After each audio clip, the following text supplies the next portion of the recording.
Desperate healing of this world.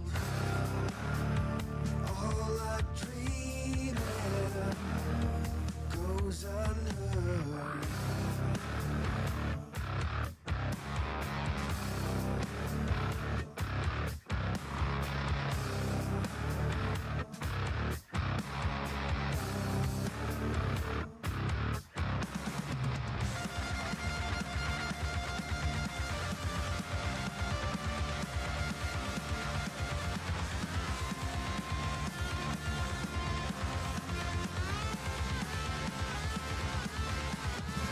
Blacking out, I see the lights shining through the darkest nights. True love waits as we go, burning down the line.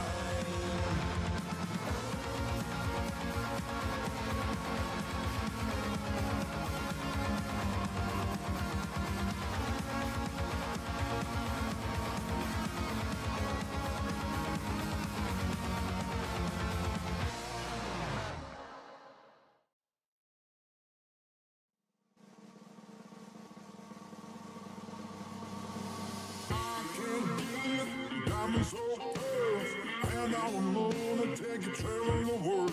I gonna love you, yeah, I'm gonna love you. I'll give you all of what I've got, the fancy finds, baby, I have not. Just gonna love you, yeah, I'm gonna love you. I'm gonna love you, babe. Cross my heart and hope to die.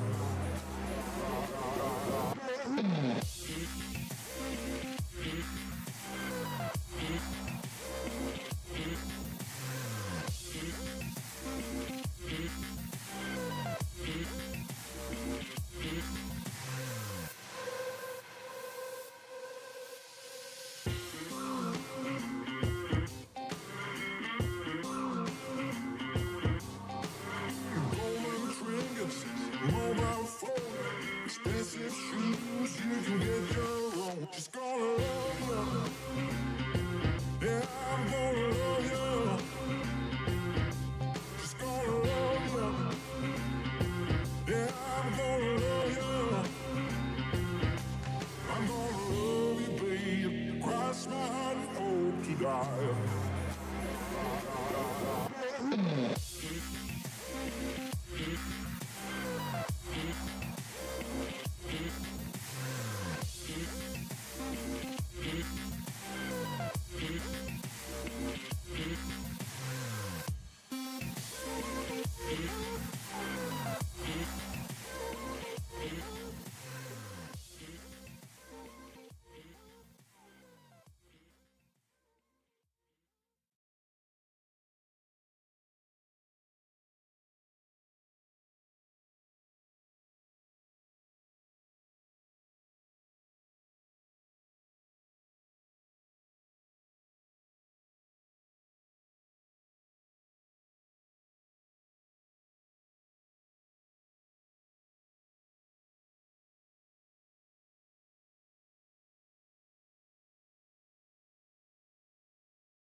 Good evening, ladies and gentlemen, and children of all ages. Welcome, Talking Circles with Chris Carter. We are presented by J&T Services, and we're coming to you live from the Choice Tire Automotive Studios here in Kernersville, North Carolina. Did Bentley keep your seat warm good enough? Yeah, I guess so. It was a little up higher, but that's okay. Yeah, he did a good job, didn't he? Yeah, he did. He's a good kid. You been all right, though? Everything going good with you, Miss Sydney? Been good. I hope you have. Yeah, kind of, sort of. Blah, blah, blah. Messer, what's going on with you? You liking your job at Velocita? Loving it. Yeah? Loving it. Having a good time. They keeping you busy, huh?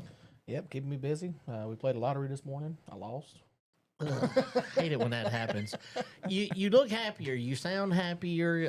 I think you are happier. You're and you found your little comfort zone there, being with people that you know, and doing social media and stuff, and you'll do well. And he does still do pictures, so don't nobody think he has vacated that. Matter of fact, I'm probably going to be doing some do boy stuff for him. I told him, I said, Master, if you need some of these stuff taken somewhere during the day, I got you. So You're going to be his personal assistant. I will if he needs it. I'd fit that was it. You know, I don't have a problem with that whatsoever. We got a good show lined up for y'all tonight, and thank you to everyone for tuning in. And we want to acknowledge our sponsors. We appreciate them in more ways than you'll ever know. And Miss Sydney's going to tell y'all all about them. Once again, as we always say, if you have not yet, please at least like and follow their page. It don't cost you a dime. Okay, we'd like to thank H&H Auto Repair, Velasta, Race for Kids, Pulliam's Hotdogs and Barbecue, Precision Built Spindles, Realtor Renee Hackett, Ideal Corn, Affordable Septic, Enticing Icings, Angela's House, Dutton Safer Systems, The Garage Shop, Choice Tire and Automotive, Frank Steak, J&T Services, DL Outfitters, Gary Brown Dream 68, Midway Dry Cleaners, Cobble Speed Shop, JTA Soft Wash and Roof Cleaning, Koger Plumbing, 5 Points Tire and Auto, Harkey Litigation, Ever Ready Mix Concrete, Heroes Patriot Water, Hall's Heating and Air, Robin Sandblasting, Mule Scanner Trucking, Messer Media, Garage Doors of the Triad, MJ Printing and Graphics, Midway Music Hall and Event Center, Thunder Road Bar and Grill, Midway Mobile Storage, Make TV Great with Nate, Louis Custom Showers and Glass, Radical Fire Protection, Tea Time Sports Bar, Burke Street Pub, Captain's Retreat at Bear Creek, Speed 77, Squeaky Clean Express and Ceramic Coatings, Colfax Towing and Auto Repair, Velocity USA, and KevinSaysYes.com. Yeah. I want to, y'all bear with me just a second. I'm finding the text. This is Bless you. bless you, Thank you. Master. Sorry. I don't know what that was. It's one of them hostages we take every week. Okay, so here is going to be I actually, because I get so daggone emotional and I'll start crying, and I'm not going to read the Noel page update because it's not any better than what we talked about last week. So here's what I'm going to do. Today at 10 till 5, I text Dylan, Noel's dad, and I simply said, anything you need me to say in regard to needs or wants or anything that y'all may possibly need on the show tonight. His response was, not necessarily. I know people have been praying and following, and we appreciate everything at this point. We need a miracle. With that being said, in case you didn't know, and if you want to keep up with updates, simply go to on Facebook at Noel Strong. Okay. They're sending this child home. And from what I understand and what I've read, not from what I've read from her mom, is this is the sickest that they've ever sent a child home. The cancer is spreading. And at this point, it's you heard this is from the words of her dad, Sydney. Mm-hmm. At this point, we need a miracle. You can take that any way you want to, people, but we do know, and I do know for a fact, and we all know that Jesus Christ, God, is in the miracle business. And it's hard to explain to people. And when I say this, those of y'all that don't know me, first time watching the show, whatever, I've had to bury 2 kids. You know it. Messer knows it. 2, not 1, but 2. So when I say things like it's God's way, not our way, I've been through this. So don't say, well, he don't understand or he don't know. Bull crap. I do know. You know, I remember when people telling me when Amber passed that, oh, yeah, I know how you feel. Well, no, you don't. Your kid's over there playing. Mine's in a casket. So I promise I understand and I get it. But where I'm going with this is y'all please remember to pray for Noel, Dylan, Miss Tony, her brother, the whole family, her grandfather who we've met, that they've always been helped be a part of the show, and what we've done with the Race for Kids Foundation and Talking Circles with Chris Carter, and all of you out there that's done so much. Our Bowman Gray Stadium racing family is just nothing short of amazing. And Sydney, it's a sad deal, but at the end of the day, this is all we can do is pray for this child and their family. For sure. And give them as much support and love and prayers as we can. And they they see it and they know all about it. So thank you, everybody. Thank you, everybody that's even just prayed and donated. I said it last week, Sydney. You know, I've had people at the racetrack say, here's $5 for Noel. Well, you know, if you got 20 people, it gives you $5. Adds up. It even $1, you know.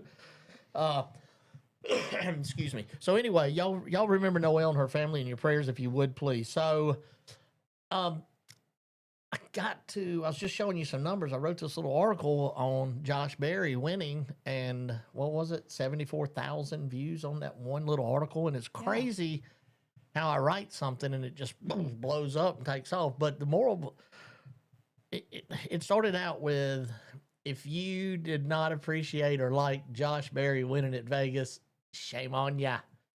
It's NASCAR kind of needed that. You know what exciting. I'm saying? Messer, you're a Josh Berry fan. I know you are. Oh yeah, Wasn't that cool? man, that was awesome. Josh Berry, the Wood brothers. Yes. I mean, that's just NASCAR. That's the story of NASCAR. So Don't get much better than that. you know, Josh Berry goes back to, a lot of people know him as the Cars Tour guy. But, you know, you can go, if you dig and know about Josh Berry, and a lot of you do, so I understand. But if you go way, way back to the Nashville Fairground Speedway, and, you know, he raced Legends and then Pro Trucks. So this guy's been doing it. He's 34 years old, I think. And that's not very young in the NASCAR world when you got Carson Hocevar and Ty Gibbs and people like that. But he is like a Ryan Preece. He knows every aspect of that car. He can hang the body. He can dyno a shock. He knows about the springs and the shock. He's not just a steering wheel holder. Yes. He knows. And in my opinion, and we've had him twice on the show, Ryan Preece finishing third. That was a very big deal. Super proud of that team. Brad Kay has to be a happy owner or part team owner or whatever he is. But in my opinion, nobody works harder than Ryan Preece. We talked about it on this show with him on here. And that's another guy that he could build the whole car, probably take the engine apart, put it back together. And I appreciate those kind of people. Now, a lot of people applauded Josh Berry for not doing the burnout. And it was out of respect, he said, Messer. Right. Yeah. I mean, like you said, he knows the equipment. He knows what it takes He won't tear nothing up. to bring that up. Just save the car. So He can use it again. So the other 38 people and owners or drivers are idiots, right? Well, not necessarily, but I'm just saying it's a smart decision. Oh, Because he can easily bring that car back to Las Vegas in the playoffs. Mark Martin liked it, didn't he? Yeah, for sure. Mark Martin. So anyway, yeah, there's and we'll talk about this more. Now, I did get a text from Jeremy Mayfield, and I guess somebody dropped the ball, probably me. But I tell these people, you got to remind me. So I want to be on the show. You got to remind me. I am terrible at remembering. That brain injury. I'm terrible. And then they'll remind me on the day of the show. But anyway, Mayfield texts me, and so he might be calling in at 8:40. I thought their race was not this next weekend. Okay, so speaking of Cup, Denny Hamlin, this guy Was gambling. So he wins $85,825, people. Okay, first. We All ain't right. getting that business. So then he goes back half an hour later and he won another $65,300. The rich get richer and the poor get poorer. Literally. I tried that and lost all my money. I told I think you just got to go to Vegas instead of Cherokee, North Carolina. I told Messer Yeah.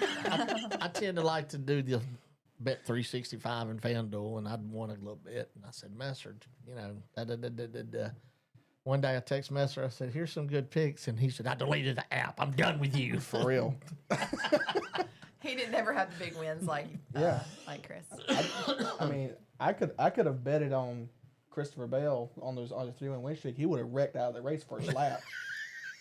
That's my luck. Well, they do have the new casino in Danville. It's 40 minutes away. And from what I've seen, now, back there where I'm from, it's, you know, Biloxi, Mississippi area. We've had casinos.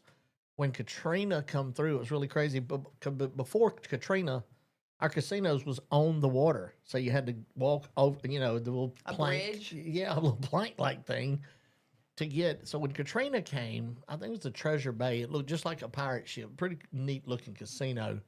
It was about 3 miles inshore in Biloxi. Craziest thing I've ever seen. Yeah, So, my dad. Whenever I go stay with him in Florida, we go see the cruise ships going out the port.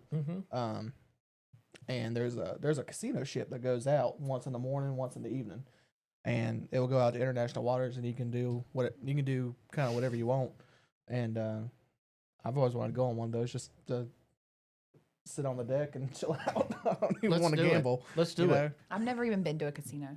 Oh Lord, I have. Don't. When they first Don't. started opening in Biloxi, I think it was the Isle of Capri, and we called it the pile of debris because nobody ever won. The one in Cherokee is real nice, and I mean, I think they've got updated rooms and everything too. It was real there. nice when I stayed there. I went with Michael Tilley. He was in a poker tournament. He let me and his wife Amanda loose. I got kicked out of the bar in the casino. Imagine that. I was about to say, imagine that. Listen to this. I seen a girl in there, Sharon Rogers, that I went to elementary school with. And you got and really high excited. School. She's a 13 out of a 1 to 10, man. And it was the most greatest thing ever. And me and her went to raise a little sand and acting like Mississippi rednecks can. And that dude, Tabby, said, "You got to go." I said, "What'd I do?" I said, just "You saw outta my line." classmate. I just missed her so much. Anyway, good times. South Boston. We're going to have Matt Hirschman on later. South Boston, the Smart Modified Tour is going to have the king of the modifieds. Of course, Luke Baldwin, who was on last week. He is the defending winner. Also, we're going to have Dutton Safer Systems going to be our sponsor for our Bowman Gray season preview. 4 weeks. It starts next Tuesday. We'll be talking, and I'm telling you something to my co-host and my producer that I haven't shared yet, but I haven't talked to her, but I've got people doing legwork. So the Nash Museum had a thing. We're going to do a Bowman Gray racing preview. I'm like, that's what we've named it for. What now? 3 years, right? Yeah. This will be our 4th year. So a couple of my buddies, Jeff Day and his dad Harold, and people may call. So I'm gonna talk to Miss Christie, I think her name is, tomorrow, and we're gonna just kind of get in cahoots and join together on what they're doing on Sunday, July the 13th, and then what we'll be doing April 13th. April 13th, yeah. And what we'll be doing on the July. Did I say July? You said July. April, same thing. We'll still be racing. Mid-season show. I told y'all that brain injury just has done something to me. Anyway, all right, so y'all get that. We'll talk about that as the weeks come on, but I'm really excited about talking to them and working with them, and let's helping each other out. All right, so we got my little buddy. I see him on there. Bryson Nichols, 12 years old. He's out of Virginia. He is a Tristan McKee fan. Bless his little heart. We're going to take one quick commercial break. We'll be right back. I love y'all. Don't go anywhere.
in the zone. Welcome back, Talking Circles with Chris Carter and Sydney Sanders and Eric Messer. And we are presented by J&T Services. We are live from the Choice Tire and Automotive Studios. I do want to remind everybody, make sure you tune in. Last week we gave $50 away, then $100 away. And I always get these texts around 8 or 8:30. You never know. So you might want to stay tuned in. All right, let's bring my little buddy, Bryson Nichols, on. And let's see what in the world is this young man up to. Hey, boy. Aw. Bryson, Hey, what you doing, man? nothing too much. Just going to school and having a regular day. Yeah. Pretty boring, not racing, but So when do you get racing started? You're going to be in a legend car some this year, correct? yes, sir. So we have started going to some of the weekly races in the legend. So think week before last week we went to Caraway, and then this past weekend, we went to Dillon Motor Speedway, and we had really good results there. We won there and finished second. So that was a good weekend. And then I think next week we might go to Atlanta, right? Somewhere like Atlanta or something like that. But yeah, we've started our race season off. We did Florida already, so Sounds like you staying busy, doesn't it, Sydney? Is Yes, that- it does. So far, which has been your favorite track? so I really like Dillon. Mhm. We went there for the New Year's Bash, and that was my first legend race, and we had really good results there. And then we went to Caraway, and Caraway is a very swoopy and big racetrack. Yes. So I like Caraway a lot. Caraway was really in my wheelhouse. Same with Dillon. Florida, I don't really know about Florida. I like all racetracks, but Florida was very technical, and I don't know. This is the first time the team has ever been there. There was stuff I needed to work on, so we hope to go back in some later events down there in Auburndale and probably park in a victory lane. I hope so. You hear the confidence in this kid? I do. And his little smirk. Yeah, he's good at what he does. So I seen them at Atlanta. Wasn't it Atlanta? Yes, sir. Yep. And you know me, so Bryson put that driving suit on, boy. He didn't want to. Oh, And his mama and me said, boy, you put that driving suit on. I wanted a picture with him, right? yeah. And so him and Tristan got a picture, and it was me and Tristan's dad and Tristan, of course. And we run into them and we talked and everything. And I'm like, I need you on the show. But and I told him it was important, Sydney, to let people see that he is a race car driver. For sure. And I you know me, I want these kids to do the best at what they can, and that's I've been keeping up with him since that day, and at 12 years old, he's got a very bright future in front of him. So tell me again, when's your next race? So I think we may go to Atlanta next week. We haven't really figured out next weekend, or in the future really much. We do know we're gonna try and make it to Nashville, fairly soon. That's coming up. But we should have something here recent that'll pop up that we'll probably go to. But so far, right now, it's just sitting at home, getting our car prepared for Langley, and the season opener there. So Yeah. So Tristan's going to be at Atlanta this weekend and at Road Atlanta in the TA2 car, so he won't be far from you. He went down to he went down to Op down there in Alabama, South Alabama Speedway, and qualified. I think it was 24 cars, and I looked at Race Monitor and it's 17th. And I text Kale. I said, "What in the world's going on down there?" Those are my people down there. I need Tristan to show out. But anyway, long story short, he did. He was racing for third, and somebody checked up, and he got into him, and then I don't know where he finished, but You got to take the bad with the good, right, Bryson? Yes, sir. Yes, that is a very true statement. So let me ask you this: we was talking about some Cup guys. Do you watch a lot of NASCAR? Well, I did see you at a NASCAR race last time I seen you. So who's your favorite driver? Um, I really like the whole Hendrick team. Hendrick is a very good race team. Barry is someone that I grew up around watching. Mm-hmm. He's a very good driver. So really, all of Hendrick and Josh Berry are probably my favorite drivers. What do you think about that, Sydney? I like it. What you got? You got? I know you got something for him. No, but I was going to ask him, what's the biggest challenge been going from the Bandolero to the Legend? It's a really big learning curve for not only me but for my parents and just trying to get settled in with the team that we race on and learn the car and how they drive and how the tracks work with the car. Very different from bandos. The shifting, the clutch. So just technical stuff that wasn't in the bando that is in the legend car. Gotcha. So I've always said that a kid, a driver, male, female, coming up through the ranks, and I always go back to Kyle Busch. Remember Reed Sorensen? I mean, you probably don't, but Messer, I do. you do. Yeah, Yep, I do. yeah. Reed was a very competitive racer, but it's. I have a funny story about him when you get a second. I want to hear it. Let's go ahead. So I was 8 years old, and my dad had took me to Martinsville, and Reed Sorensen was doing one of the trackside things, and he was coming up to sign autographs. I didn't have nothing for him to sign except a Jimmy Johnson hat, so I have a Jimmy Johnson hat that's signed by Reed Sorensen and a rookie Joey Logano. Wow. I like it. I like it a lot. And you know, let's just say I'm going to use my next guest, Jeremy Gerstner. I believe that Jeremy or Matt Hirschman or anybody really would agree with what I'm fixing to say to you, Bryson. And I feel like your parents too.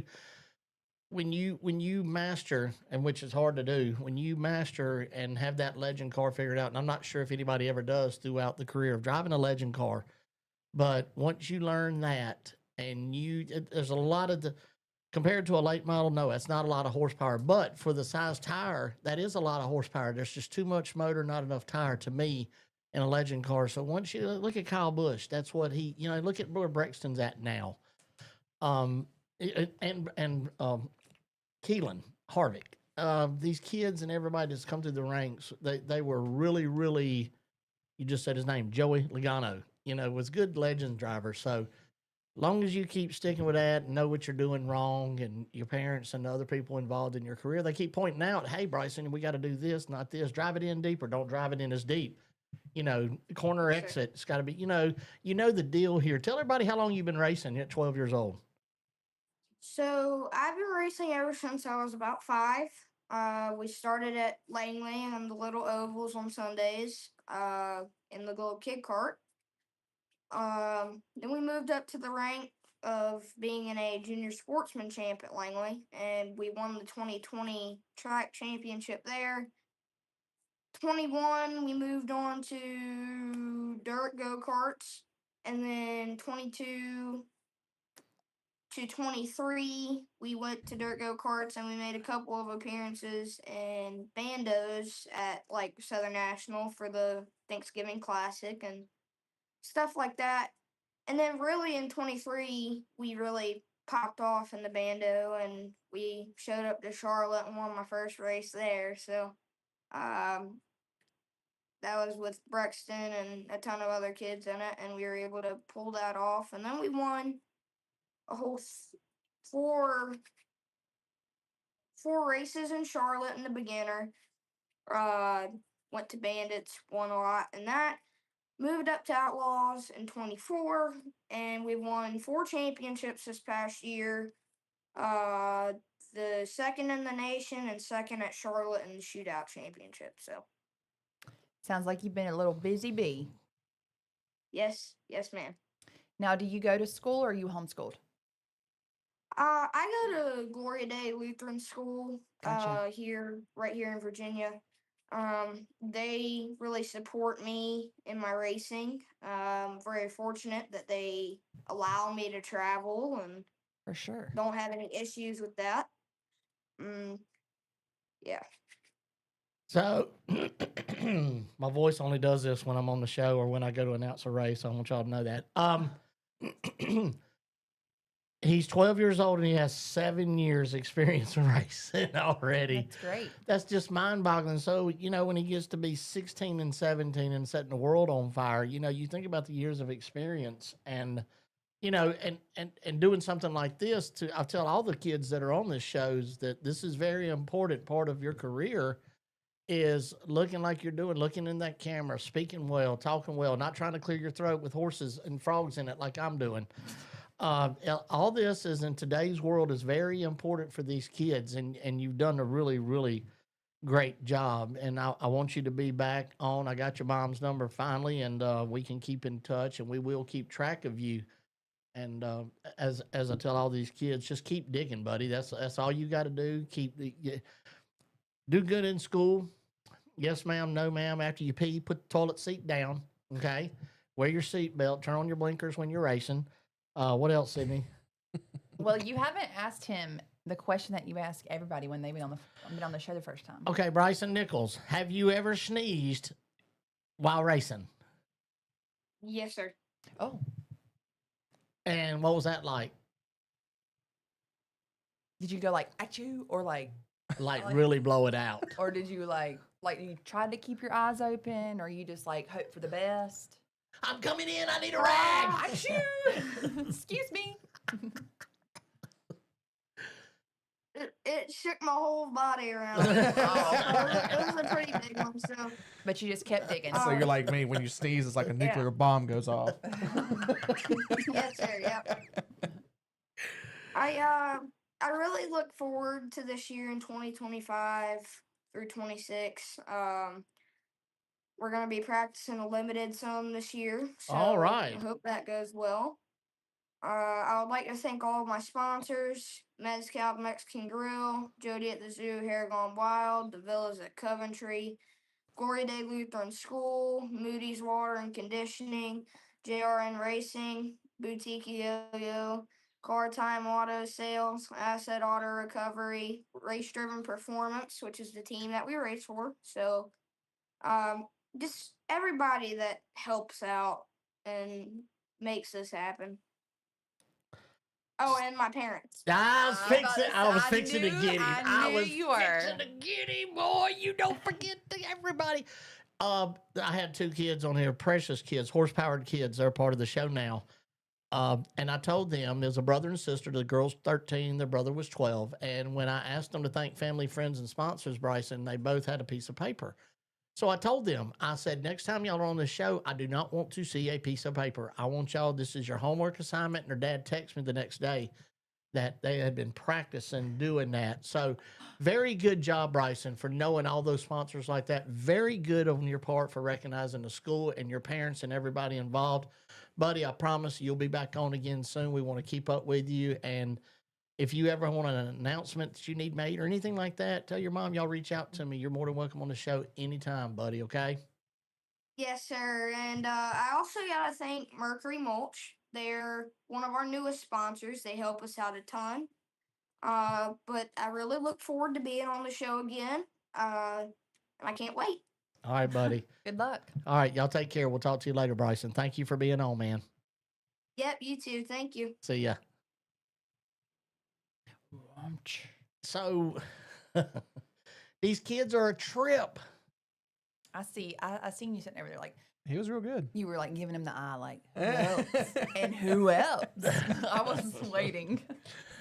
He got it, didn't he? He got the got memo, it. didn't He got the. All right, so I do want to say this real quick. I missed it in the first 15 minutes. The ARCA series.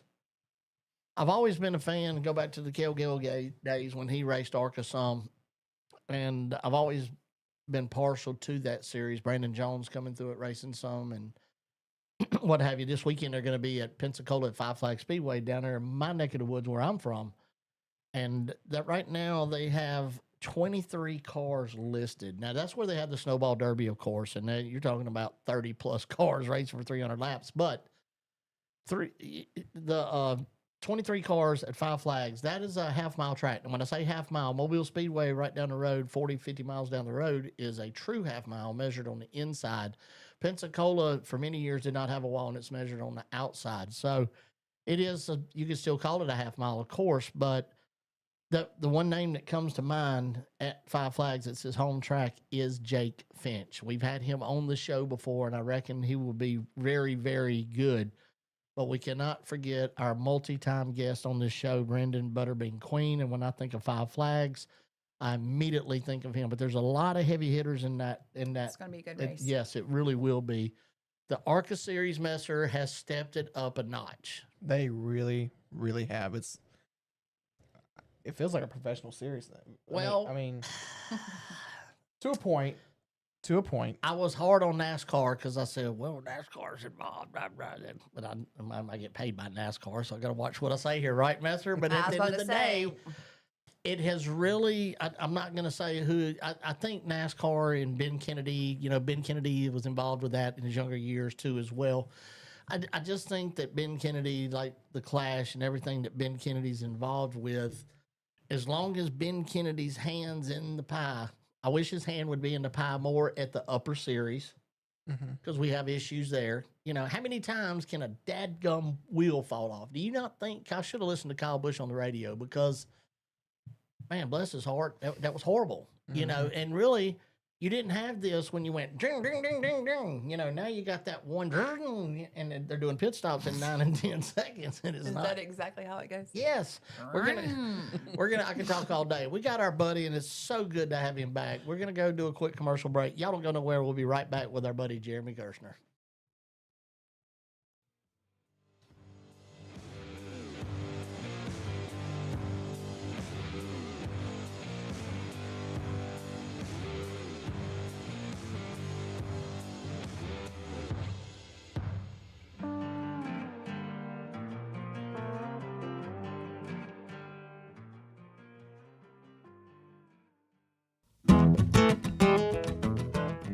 If you need your hot dog experience to go to a whole new level, then you need to check out Pulliam's Hot Dogs and Barbecue, because when it comes to hot dogs, it doesn't get more iconic than Pulliam's. Pulliam's Hot Dogs and Barbecue has been in business since 1910, which makes them part of the fabric of the Triad area, and their recipe hasn't changed in 114 years. Same barbecue, same slaw, same hot dogs. Pulliam's is located at 4400 Old Walkertown Road in Winston-Salem, and their hours are Tuesday through Saturday from 10 a.m. to 5:30 p.m. Come chill at the grill and enjoy yourself with family and friends at Pulliam's Hot Dogs and Barbecue.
Wow.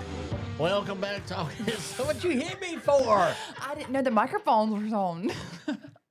You didn't hear me go. Yes, I heard Thanks, you. Messer. Thanks. We're the most professional show you'll ever see, ever. Live, coming at you live. We are live, and we are presented by J&T Services. We are live from the Choice Tire and Automotive Studios. And this is our buddy. He's everybody's buddy. Let's bring him on.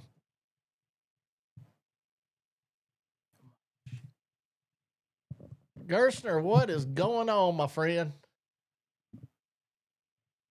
Oh. Oh Lord, here we go. Hold on, Jeremy. We ain't got no volume coming from you, buddy. Let's see.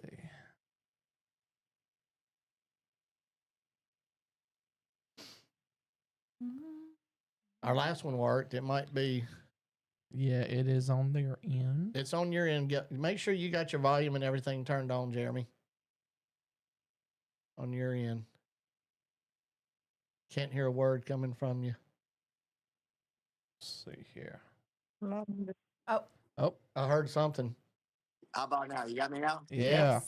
Yeah. All right. What'd you do? He just sat there. That better now? Now, is that better right now? Yes. Is that Yeah, good deal. Is that JT? No. No.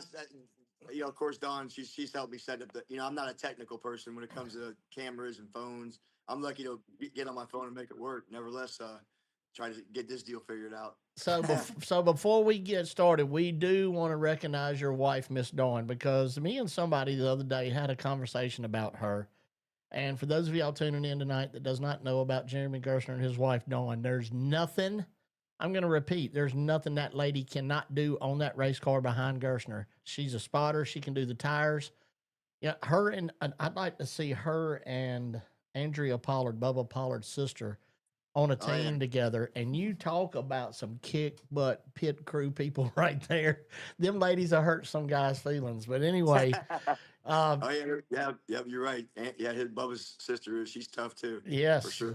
But yeah, we want to recognize Miss Dawn. Hope she's doing well. So we're just going to start back a little over a year ago. You was involved in a pretty serious crash. It sidelined you.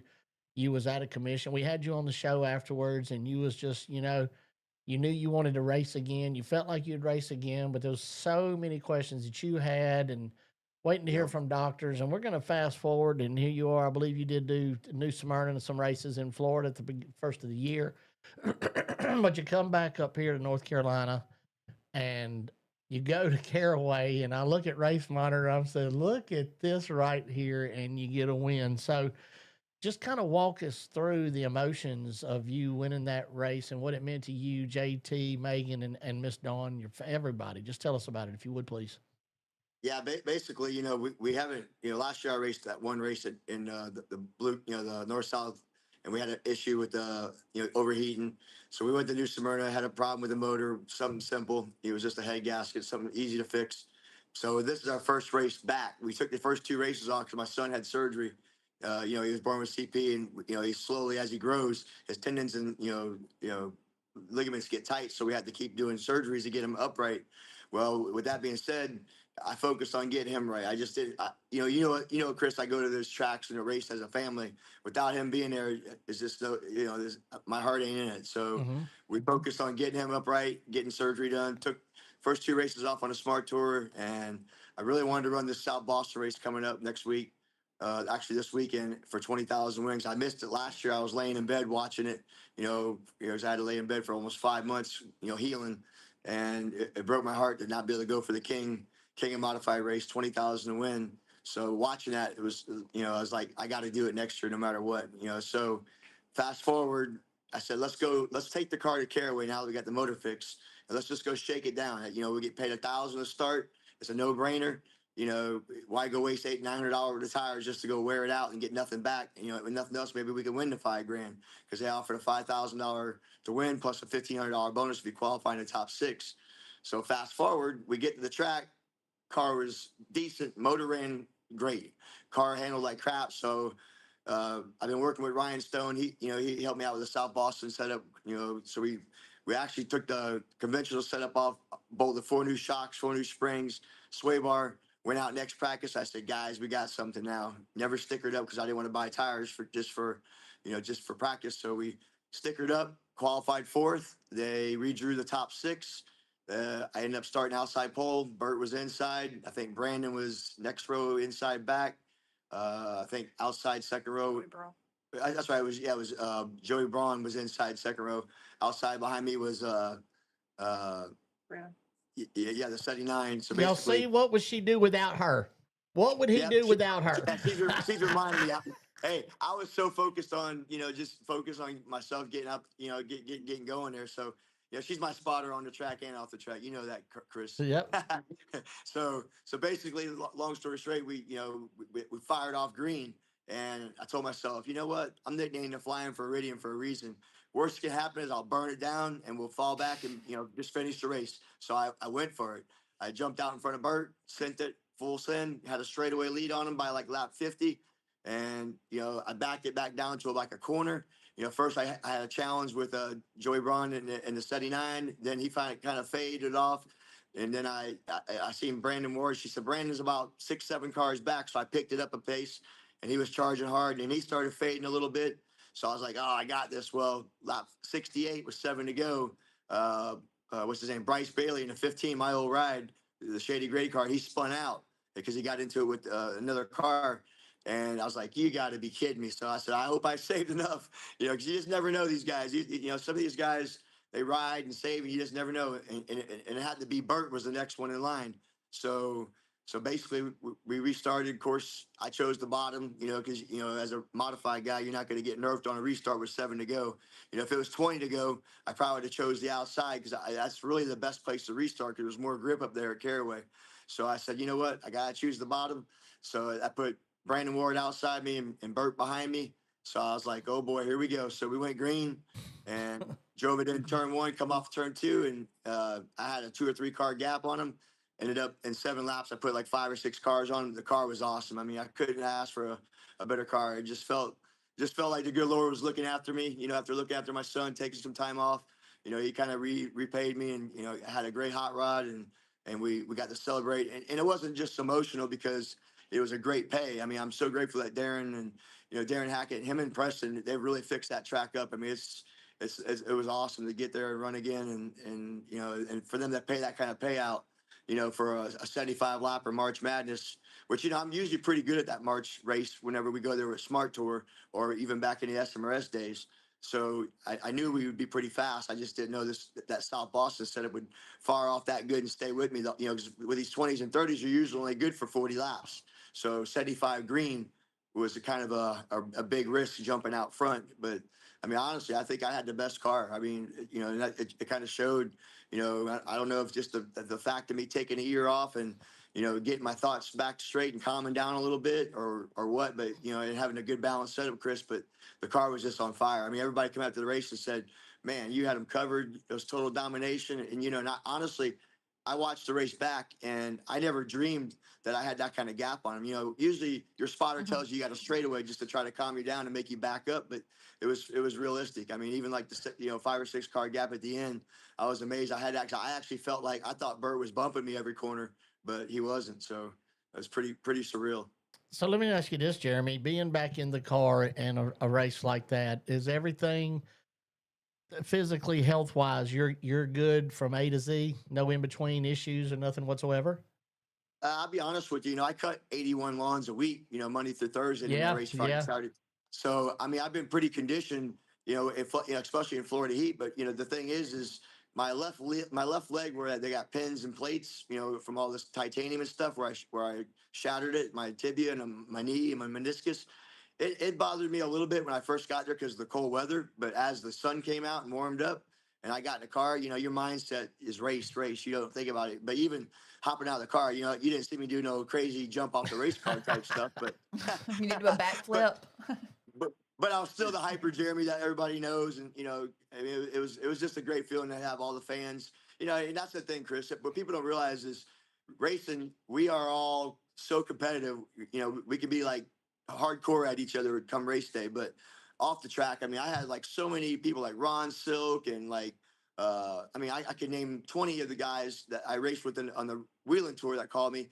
I mean, Tim Brown, I mean, a lot of the guys, Brandon Ward, all the guys, calling, checking on me, seeing how I was doing, realized I didn't make it the first race. So they're like, oh, you all right, bud? And all that kind of stuff, so it's just off the track, I mean, and I love racing with like guys like Brandon Ward. And honestly, I'll be honest with you, me and Bert, we've kind of buried the hatchet over the years. I mean, and we ran hard and side by side. He never touched me. I didn't get a scratch on the car all night being out front, but I think that I could have battled side by side with him clean, and we would have had no problems. And I like that. I like hard racing. I don't expect anybody to lay over for me or not challenge me. I mean, that's the whole thing. With this series, the Smart Tour and even the modifieds in the South. I mean, to be the best, you got to beat the best. And that's why back when I was with a Grady car, I had Grady setting the car up. I had Grady crew chief, and well, now it's just me and the wife.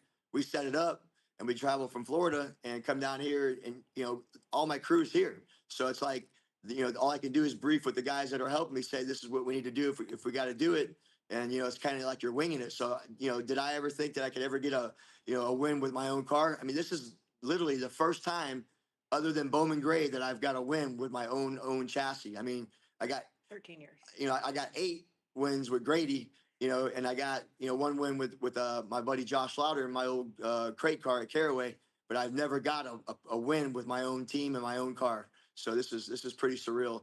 And, and it wasn't really the money. It was just so emotional to know, I laying in that bed, I sat there for 5 months saying, this is scary. I mean, first off, am I going to be able to go back to work, cutting 81 lawns a week, to support my family? And then second off, I live and dream, that's all I do is live, dream, and work for racing, whether it's for me or my son or helping people. You meet Chris, I go to the track. I enjoy crew chiefing and helping people just as much as, if someone's got a problem, I'll help them right away. Because to me, it's like the balance is fun.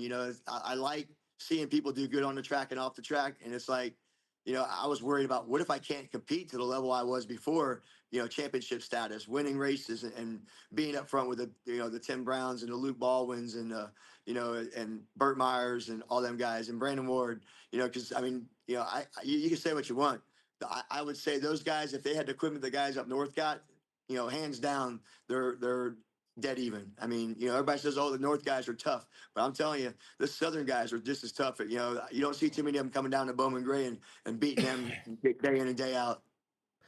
So let's talk about the competition in that race. You've already said a few: Burt Myers, Brandon Ward. We've left out the name of Ryan Newman. Yep. I mean, you this isn't like no 7 or 8 car Caraway race. This was some heavy hitters, Sydney. I mean, it's like, okay, because if you went down the list, and it was a good car count too. Oh no, yeah. I mean, it was decent. Yeah. And so the competition, it's like you beat some, a former multi-time pole sitter in Cup with Ryan Newman. You beat an 11-time champion at Bowman Gray Stadium. You beat another champion at Bowman Gray Stadium. You beat the defending Smart Modified Tour champion. I mean, the people that you had to compete with Brandon Ward, Burt Myers, and the others, that to me, if I was to write an article, that'd be the first thing that I would say is, wow, this is a big deal. Jeremy Gerstner back for the win. That makes me, your story, Jeremy, is it's a feel good story. And is JT, I wish I should have texted you, told you, I wish is he not around you right now? Yeah, he's actually chilling in the RV behind me. Okay. Yeah, he's kind of, he's still using a walker, Chris. So it's difficult for him to get around. Yeah. So, but he was there. Oh my gosh, he was there. He said he was so nervous those last 7 laps. He was just worried about, okay, now what? Because he didn't know how hard I went. I mean, honestly, I felt like I saved a lot. I really felt like that. I mean, that's what was so amazing, Chris. It was one of those races where it was like I was on cruise control, but I wasn't. I felt like, how like back in the Grady days, I dominated, I lapped everybody but third place. That's what I felt like again. I felt like, but like you just stated on something. Back in the Grady days, we only had 10 cars and maybe 6 that were, 10 or 15 cars, but we only had 6 that were competitive. I mean, that race that this past weekend, there was 14 cars, but we had 10 that could have won that race hands down. Absolutely. You know what I'm saying? Yeah. And you also, you forgot about Brandon Ward. He is the qualifying champ. I don't care what anybody says. That guy, he's taught me so much about how to get up on the wheel and be a better qualifier. And thanks to him, I've learned to qualify a lot better. I mean, I'm usually I suck at qualifying, but over the years of racing and competing against him, including that one year in 2018 for the championship, I had no choice but to qualify better because you got 5 bonus points for getting a pole. So I had to. So here's the $1 million question. Messer, you know what I'm fixing to ask him? Do you know What? Messer? I don't. I'm sorry. Will we see Jeremy Stadium. Gerstner at Bowman Gray Stadium this year? Oh yeah, I mean, I'm definitely coming. We'll be there opening night for sure. The biggest question right now is I have to get my racing operations moved to North Carolina. Right now, I got 2 or 3 of my fleet of 5 cars moved up here. The problem is all my tools and all my fabricating stuff still in Florida. We're trying to get like a little office area and a bathroom and some other things situated in the shop. That's what we're up here doing this week, working on those couple items just to get it to where when you come up here, we got a place to take a shower, relax in the bath, use the bathroom to make it more feasible to park an RV and still be able to enjoy it and have it like an office area. So Dawn, she works from home. So if I leave Thursday, she still has to work Friday, for her job. So, but that's what I want to do. I want to be able to leave Thursday night, come up here Friday, get the car finalized, prepped, and then race Saturdays at Bowman Gray, and my goal is to put a whole new level of performance. And I was there in 2022 with Tim Brown. I teamed up with him. Did I go for a championship? No. My main goal that year was to help make sure that if Tim needed my car as a backup, or if I could help improve their program some, or and go for my first win. That was my goal. And Tim helped me as much as I helped him. It was a benefit for both of us. But now looking forward, if I go to the Bowman Gray Stadium, you're going to see the Flying Floridian going for it and burning it down every week and putting a show on for the fans. I got a feeling I'm gonna be I saying know. I that. was about to say you're gonna be on your feet. And I got a feeling I'm gonna be saying that name a lot this year. Jeremy Gerstner going around turn 1 for the lead. Oh my, him and Bird nose to tail. Oh, bad Jeremy gets him. He spins him out. No, I'm just kidding. So I mean, I got several sponsors, Chris, I got several sponsors that want to come on board with me because, for the stadium, that stadium, just to all the fans and being in the Triad area, I have several. I mean, and I see now how like Tim and Bert, they get so many sponsors racing there because I had several reach out to me, but what the deal with them is they want me to be up here so that I can sign autographs at their locations on Friday prior to the race to promote their business and pass out like, 10% discount tickets and stuff to their company. So if I can get up here and make that happen this year, I will be out there. If not, I guarantee you next year we will be full time there and possibly traveling some NASCAR stuff and the full smart tour. So we'll see how it goes. if I was a business owner, I mean, there's no reason, I'm all about if you can't be on the car, be on the wall. Oh yeah. And there's several drivers that I help do this for, but at the end of the day, to me, the marketing standpoint, the bang for the buck of being on a race car at Bowman Gray Stadium really doesn't need any explanation. Bowman Gray doesn't even need to run a commercial. Bowman Gray doesn't need to have a show like this. Bowman Gray doesn't need to have a 4th annual preview show. That it markets its own self. But at the end of the day, when we have these business owners that get involved, that just makes everything so much better, in my opinion. Yep. So this weekend, you will be at South Boston, correct? Yes, sir. Yep. We're heading there. We're leaving here Thursday night to be up there for Friday morning. They got practice qualifying on Friday, and the race is Saturday. I think it starts at 2. I need to be there. I really do. I was about to say you better pack your spend the night bag. Wow. I was told as of right now they got 36 entries. Or 33? Is that what it is? 33? 33 entries. I mean, Way to go, Dawn. and it's. I read the email. Yeah, she read the email. I was told 36, but 33. Either way, 33 of the best guys. I mean, there's you know as well as I do, Chris. Nowadays there is no more field fielders. I mean, everybody's got an $80,000 to $100,000 car, and I would say out of those 33 cars, probably 30 of them could win the race. I mean, that's the level of competition that's in the South now is just like insane. So I mean, that's why I was so emotional about winning Caraway against, the heavy hitters. Like you said, I totally forgot about Ryan Newman, and I talked to him for a while too. I don't know why, but yeah, he's tough. I mean, tough. He's a tough guy to beat, and I mean, I think they just missed it a little bit, and he wasn't quite, competitive all day. He struggled, but I mean, that's you have those days. I mean, that's why the days like this you got to like appreciate. And the old saying is, you're only as good as your last race. I mean, so. With that being said, going to South Boston, I have a hell of a lot of confidence, and my crew and we're fired up. We can't wait. The next guest, I got a buddy Travis that does the Soapbox Derby stuff, but after that, I've got another heavy hitter is Matt Hirschman, and we could Awesome. sit here and talk about these drivers. I mean, we just don't have enough time, but you know, as always, just you've been on this show numerous times, and I really appreciate it. When you won, I wasn't going to wait till Monday. I said, I got to call. I wasn't, and I didn't text. I called you. I said, I got to talk to him. And me and some buddies was watching the race, and I said, I want y'all to listen to this dude talk. This is a big deal. I'm so excited, you know, and I love your kids to death. You know that. Dawn knows that. I can't wait to see them. JT has a lot of love from the racing community, and he's got that boy's probably got a biggest fan base as his dad, if you just want to know the truth. So, before we leave, Jeremy, if you would, and once again, tell those kids we said hey, and Dawn's already heard me how much everybody appreciates what she does. Y'all got y'all are the picture of a family operation, and a lot of us appreciate it more than y'all probably know. At this time, would you thank family, friends, and sponsors before we leave? Yeah, like I said, I love that. Tell you a lot of stuff other going on, but another time. But yeah, I'd like to thank Garage Doors or Triad. We got Cherokee Underground. I really like to get on board and say thanks to Ernest Shocks and Ryan Stone. I tell you, he gave me an unbelievable setup for South Boston, which ended up being the winning combination for Caraway too. And I got to thank. 2 weeks ago, I came up here and brought my motor up here to Tony's Competition Race Engines.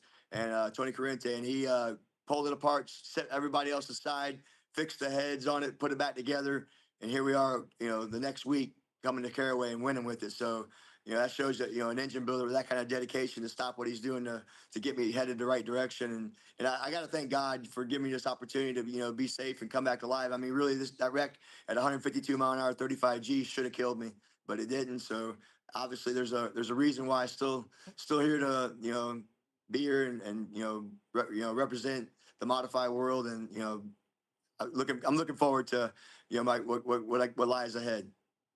Looking forward. I'll probably see you this weekend, buddy. Thank you again for being on, and God bless. Definitely, Chris. Hey, thanks again, and appreciate you having me on the show. Tell my good friend Matt Hirschman I say hey. I will, buddy. I sure will. All right. See ya. Take care. All right. Bye. It's a feel-good story. I don't care who you are. He overcome a lot. That injury, that was that was a bad wreck. But little JT and everything that he's been through, and he loves watching his dad race. One of the nicest guys in the garage too. Yeah, Jeremy. I met him years ago. I hadn't been here long. I met him. I was with Bubba Gill, was down at Speed Weeks in Florida, and I walked away. I said, Bubba, what kind of drugs does he do? I want to be his friend. To be that. I want to be his friend. Yeah. When I first started Bum Gray, he was one of the first people to come up with a big smile on my face and talk my ear off. But he's just so down to earth, and he's very, very smart when it comes to that race car. Just a great personality. Yep, absolutely. And a good person all the way around. And he's never, every time I say, Jeremy, I need you on the show, yes, he has always done it. We're going to take a commercial break. We're going to talk about some Soapbox Derby racing going on here in Winston-Salem this weekend, Saturday and Sunday. Y'all don't go nowhere. We're going to take a commercial break. We'll be right back here at the Choice Tire Automotive Studios in Kernersville, North Carolina. Tell them. We'll be right back.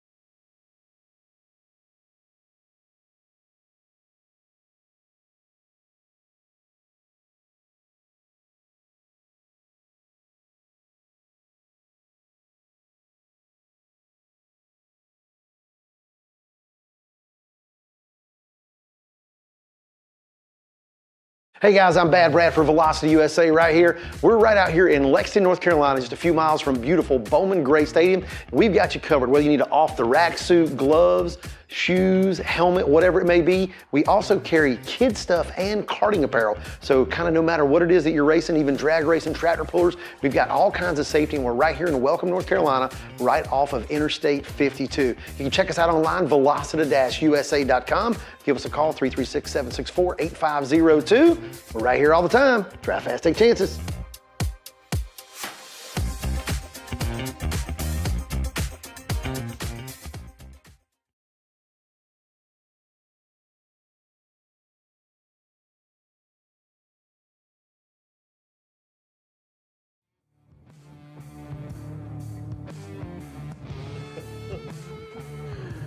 Wow. Y'all, I wish y'all to start videoing the between the break stuff that we do. We're all sitting here talking about stuff, and I sent Bubba Pollard a picture of us back, I don't know, probably In 1985. a long, long time ago. But that dude, he cracks me up. All right, so coming up now, bring him on. It's going to be Travis Hayes. Bring them out. Bring them And out. he is hold on, let me tell him what you do, Travis. Uh-oh. Where'd he go? Yeah, Stand well, by, issue. Travis. Hang on 1 second. It's me, not him. Hang on. Travis is the president of the United States Derby Racing Association, and a lot of people, you know, the Soapbox Derby, it is a youth-oriented soapbox car racing program, and this thing was founded in 1934. We need people like Travis to keep this going. Travis, how you doing, man? Hold on, we can't hear you. Hold on. It's on his end. Hang on. Check your volume and stuff on your end, if you would, Travis, please.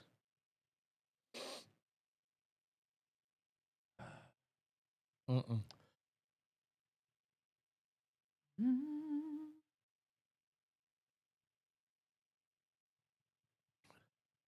Bear with us, buddy. Hello. Let's see here. Talk real quick, Travis. Yeah, it's on your end, sir.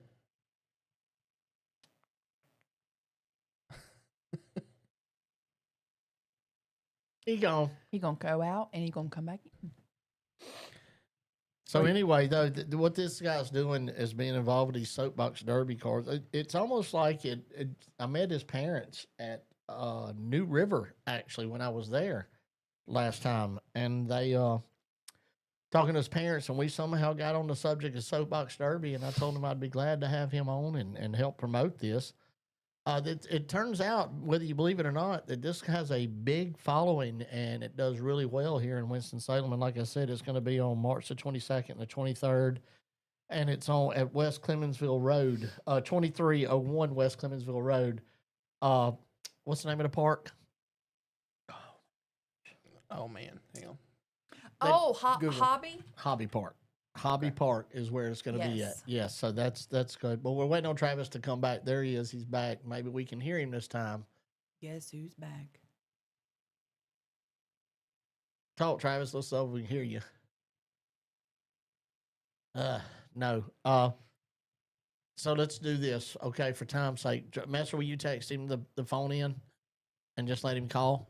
Yep. Is that okay? Yeah, that's fine. So if I don't know if he can hear, just text him, tell him to call that number, and we'll just do a phone call and put some soapbox derby pictures up or something. But anyway, we after I met his parents and talked with them, I told them, I said, I'll do everything I can to help promote that. And so that's why that's how all this come about. And the soapbox derby, I know that Bubba Gale was a soapbox derby champion in 1971 or 72. I can't remember how long ago that was, but look at that.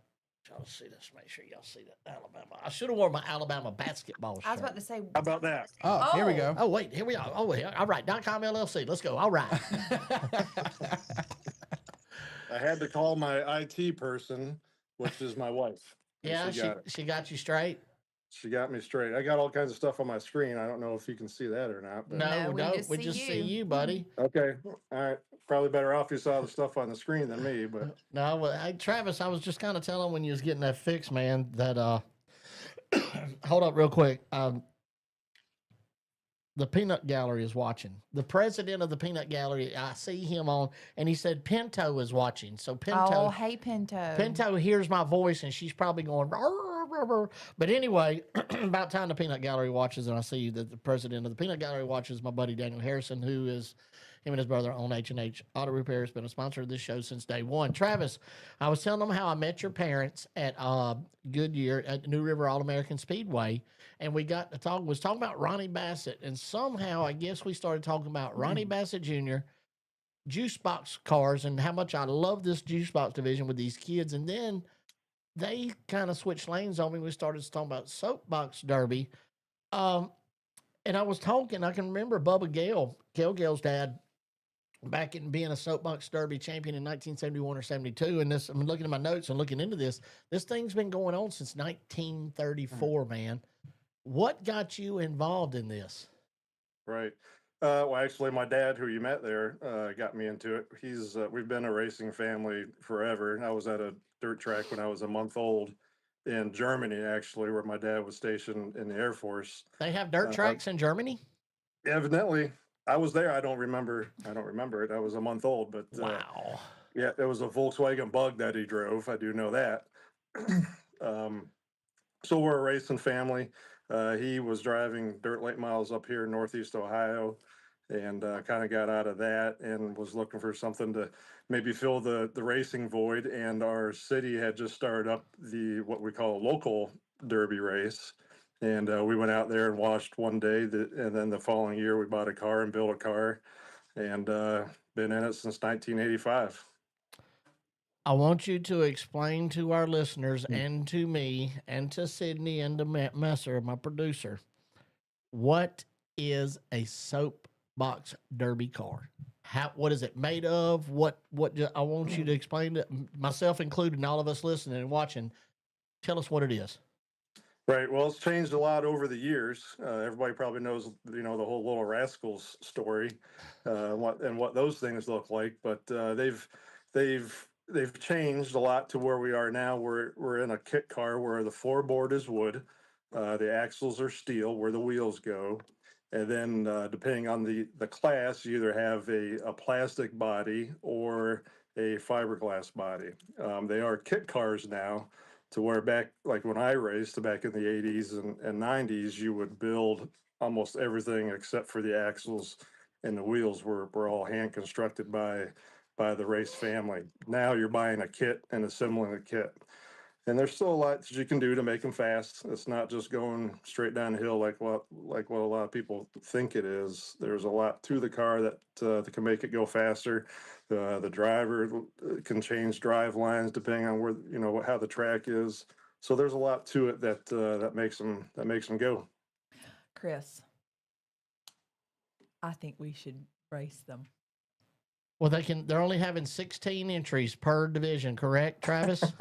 We are, yeah. We limited the field. I think if we didn't limit the field, we probably could have more. Probably would have had more, but just for like race efficiency, we think it's better if we limit the field. It kind of helps the day go by, because on Saturday we will run a double and a single elimination race. So we'll be at the track from 7 a.m. till, well, hopefully no later than about 5 p.m. Racing. So that's a full day of racing. And that's, if we had more cars, then you'd probably be there a little bit longer than that. I feel like I'd flip out of it and scrape my face. I see. Master, control your sister, because I know what she's wanting. She's wanting you to agree to me and her having a exhibition race on Sunday. Well, I don't. They do make adult cars. We won't have any of them there, I don't think. Well, we can just wheelbarrow down the yeah. wheel. She might. We're actually racing on Friday as well, and the two divisions that we run on Friday kind of go back to the old school of Derby a little bit, where they're constructed more. There's not a kit car, so they're homemade a lot more than what we race now, and there is no age limit. There's a minimum age limit. It goes from 10 years old up to, you could be 60 years old and race if you could fit. I don't know if you'd fit though, Chris. But I was going to say, what about the weight limit? Wow. yeah. Do you have to sign a waiver before you go down the hill? Yeah. If she can fit, we can put her in one. We could try it. So, Messer, I think that would be a great. That would be a Sunday, great I need you to go with me. Sunday? What are you doing Sunday? I don't know. I need you to go with me. Messer, I need you to go with me Sunday. We need to go out there and bring Chase Robertson, bring one of the drivers out there just to help support them and stuff. Travis, I think I'm just about obligated because of what I do to go to South Boston on Saturday and then come out, hang out with you. Do y'all have a microphone? Does anybody get to talk? Oh, God. Yeah, you can if you want. there's talking timers. That's Oh. what announces the winner for each race. And then my wife actually will be doing the charts, and she'll be announcing like the overall times and who won and things like that. But there'll be a microphone there if you want to get a hold of it. Yeah, Chris will be like, "You are the weakest link. Goodbye." On to the next one. Right. No, listen. Yeah, I've been doing. Everybody know I've been doing that. I've announced many years, and just to say that I actually had a small part, got to say that. If I take a microphone and talk, and all these competitors are there, I can now put another notch in the belt and say that I actually had a part of I almost said snowball derby. I'm about to say snowball derby at the hobby park. Soapbox derby race. Well, there's a lot of history there in Winston-Salem for sure. Tell us about it. Tell us about it. I was reading it. Richard Childress got his start in the Soapbox Derby, and his first race was in a Derby car at Bowman Gray Stadium. So that's pretty cool. But that is the fastest track in the country. When you come out there Sunday, it's the fastest Derby Hobby track Park. Hobby Park in Winston-Salem. Correct. It's the fastest track in the country. You get the Masters cars, which you actually lay down in. You're not sitting up. You lay down and look through a very small slot. If I thought about this a little bit earlier, I was watching your show earlier and saw a couple of guys in front of the modifieds. I probably could have been sitting in front of a Derby car, so you guys could have got a better view of it now, but I didn't even think about it. But those cars will approach 40 miles an hour. And they got to steer them. Yeah, you got to steer them. Yep. And they're just looking through a small slot, about 1/8 of an inch to 1/4 of an inch, maybe, is all they're looking out of that they can see out of. And there's a brake. That was my next question. They'll be moving. Is there I'm brakes? about to say this is Yeah. Well, that was a brakes. better question. City going, do you steer them? Well, was a legit question. Yep, you steer them. There's a steering wheel and a brake. I didn't know if you had a lean. Yep. You do. Well, you don't necessarily lean. There's not a whole lot of room when you get in there. There's not a whole lot of room to move around. So safety wise, do y'all ever have crashes or anything like that? Are they strapped in, or they just get in and hold on and go? Yeah, they're not strapped in. There are some crashes. Hopefully we don't have any this weekend, but the last time we raced there 2 years ago, we did have a couple. That's why we stopped running in Winston-Salem several years ago, is because the track got so rough and we couldn't get it repaved, and it was causing some accidents. But luckily the city of Winston-Salem stepped up and got it paved, and it's smooth now and it's safe that we can run on. That's pretty awesome that they done that. The city of Winston-Salem. That's apparently shows that they do appreciate what y'all are doing. Right. They've been a big help. The city has been a big help. Like I say, my parents live right there in Winston-Salem, so they've been able to do most of the legwork. I'm in Ohio, so it's hard for me to actually be involved in communications. But everything they've gone to the city with, they've responded and helped out a lot. That's great. Is there any local drivers in Winston that will be competing in this race that you know off the top of your head, Travis? There are not right in Winston. There is a family from, I want to say they're from maybe over in the Concord area where they live, and they're a family that have been involved in Derby for several years. So, but they're probably the closest ones. I think we need to go. I'm trying to see this. No, I said Sunday. I promised Travis I'd go and help promote it, and I'm going with or without y'all. But I'd like to get Chase and maybe a driver or two to come out there and just check it out and support what they're doing. But it's. I didn't know that. If you look it up, Soapbox Derby Racing online, go to Mr. Google. It is promoted as the greatest amateur racing event in the world. And it's also largely volunteer driven, and it's very family oriented. So that right there speaks. Right, not to cut you off, but we've been, like I say, we've been involved in all kinds of dirt track cars. My dad's worked in NASCAR for several years. I've driven late models a little bit here and there, and I played all the stick and ball sports. And my kids do. Both our kids race, and have been very successful. And they've been successful in basketball and things like that. But there's nothing that brings a family together more than what Derby racing does. The whole family's involved in it. The moms at the bottom of the track lifting the cars. They're not light. the cars with the kids got to weigh 255 pounds. So when they get to the bottom of the track, somebody's got to pick them up. And a lot of times it's mom, it's grandma, it's grandpa that's down there picking it up. So the whole family is involved in it. It's not like a baseball game where mom pulls up a lawn chair and sips on whatever she's drinking in the field and just watches the kid. They're working the whole time. Hey, now I work at the baseball field. So no drinking. Well, Sydney. some do, not everybody. I have to yell at the umpire. I bet you do. We'll bring the Bowman Gray energy. Okay, but Chris, are you going to pick up? Are you No, going to pick no, I'm not picking up nothing but a freaking hot dog. microphones? And Well, I'm hey, we will have a food truck there. We'll have a food truck, Sold to Bowl, I believe Sold. is the name of the food Ooh, I truck. think I I know don't that know. one. Do you ever heard of them? I think so. I Is that think I accurate? seen them on Fox 8 actually not long ago. Uh-oh. Okay. No, not sorry, a bad, not not a bad. bad. Okay. All You right. said, "Oh no," like me in the news. No, in a good way. Like, yeah. But what is it called? Soul in a bowl. Yeah, Sold the Bowl. That name That's right shit- there sounds good. That's chitlins and turkey necks. That's yeah, my kind of eating. Yeah, it's fried There you go. chicken, fried pork chops. Oh yeah. Oh, Yeah. But we'll No have people chitlins. from all over the country. There's a race family coming from Colorado. Will be the furthest one. So So that's what I like to do, even at an event like this. I would like to go up to total strangers and say, "Hey, how you doing? My name's Chris Carter, and I'm here to support Travis. I'm an announcer at Bowman Gray Stadium. What you got to eat?" is that your pickup line? Well, I we think you'll got have a good this. time if you come out. Hey, we got this, and then I said, "Well, I need a fork and a bowl." And watch me. I am not shy when it comes to eating. Oh me, and it shows, of course. Yeah, so that's we're gonna be there Sunday. I am, and I believe I can get my two. Now, what side- time does this start? Sunday, we're like I say, the track opens about 7. Racing should start around 9. They have to AM. go through 9 a.m. I know. Okay. Yeah, I'm not a huge fan of that either.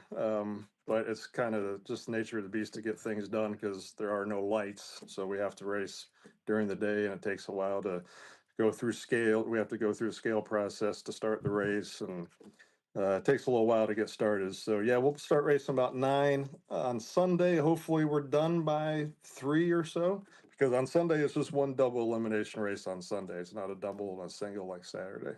So Sydney, we can be like 10:30 or 11, Master, Yeah, it's like till like 10 2. minutes from my house. Oh yeah, it is. It- isn't it? yeah. Zoom. I thought people just Yep. rode bicycles up in there. Well, they And actually at that place they have remote controlled airplanes. You know, I've when never been in there, but one time. Right. it's Right. a very impressive place. There's a lot of people that fly these big old remote controlled airplanes. I'm talking about big as this table, bigger. Right.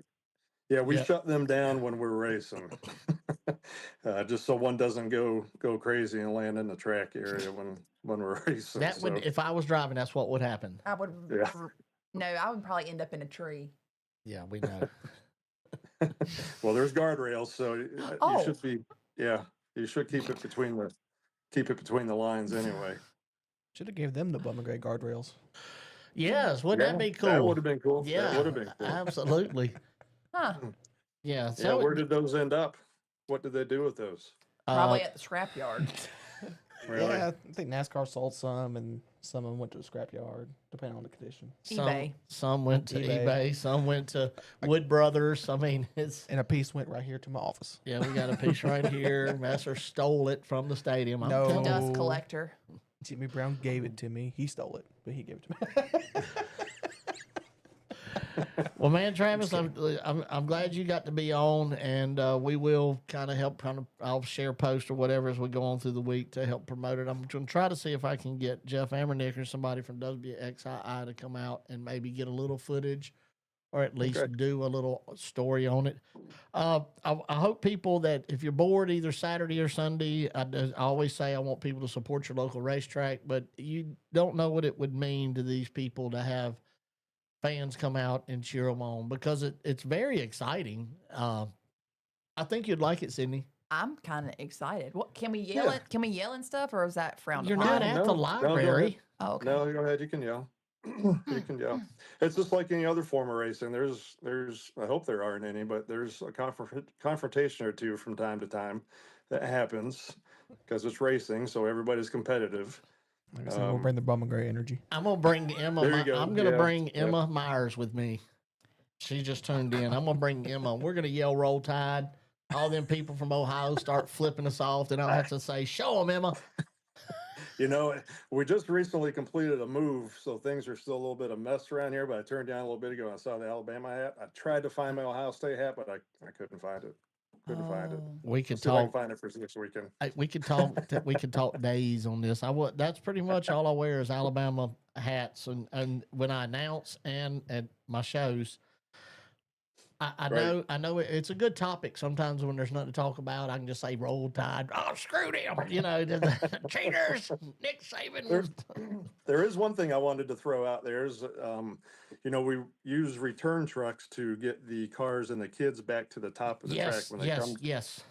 When they come down the track, there's two what we call phases. They'll come down once in a lane, switch wheels, and then they'll go back to the top and they'll switch lanes, and then they'll go down again, and then whoever beats the other one by the better time is the overall winner.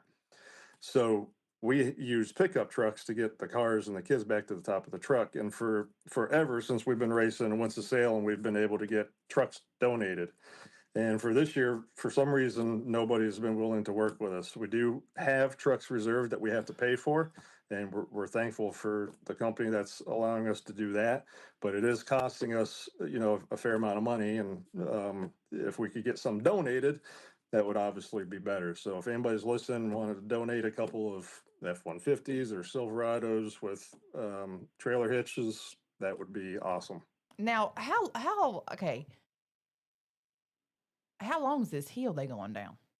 It's a little over this one is it's a little over 600 feet, about 620 feet, which is a little bit on the shorter side for what most of the tracks we race on. But like I say, it's one of the quickest because it's all downhill. It's very steep. Where the World Championships are held every year in Akron, Ohio, that track is just under 1,000 feet long. You know what? We just need to invent a conveyor belt for this thing to get on and. There was a track in Ohio several years ago in Lancaster, Ohio, that had something similar to that. So let me reiterate on what Travis just said before we sign off. If you at a car lot, individual, want to put your logo, whatever, on these trucks, you have my word. I will help you. I will make you a segment sponsor for a couple of shows. You will be rewarded. We will acknowledge you. We will acknowledge you on this show and whatever. But if y'all want to reach out to me, reach out to Travis. It's Travis Hayes. What's the Facebook page for this? It's United States Derby Racing. United I States, can't wait. United States Derby Racing. Reach out to them, Sydney or Eric, any of us. If you're interested in supplying a truck for them to be able to bring these Soapbox Derby cars back up the hill, please, y'all let me know, or let Travis know, Messer or Sydney, and we can get this hooked up. We'll give you a little love here on Talking Circles with Chris Carter, presented by J&T Services, live at the Choice Tire Automotive Studios. Travis, thank you for coming on, man. I'll see you Sunday. All right, man. Sounds good. Hope you guys can get out there. We'll have a good time. We'll be there. You have my. I Okay. will. I promise. And y'all be Okay. safe. Y'all be safe when you drive down. Okay. Sounds good. Thanks, Thank you. guys. Now, Chris, What Emma said. Yes. Roll Tide. I want to go down that hill. I'll push you down it. Like it'd be like sledding, but not with the snow. I'll get Daniel or somebody at H&H. I'll get somebody to take a lawn chair, and we'll put like some skateboard wheels on a lawn chair, and I'll do some tie straps and tie you in, and I'll push you down it. Steven can video it. You can wear your full face helmet with some goggles. This Steven's is going going to jump in it. I feel like I'll have like This is going to be the greatest TikTok ever. it's gonna fly me out of it, and then I'm gonna have elbow. I'm gonna have to wear Clayton's elbow knee pads from where he used to have them as a kid. Let's go straight. Let's go straight to Matt Hirschman. That is a man I do not want to keep. What is he on? Yes, he is. Give me one. Yeah, I don't want to keep Matt. And I waiting, will so we're share gonna- their page on Facebook.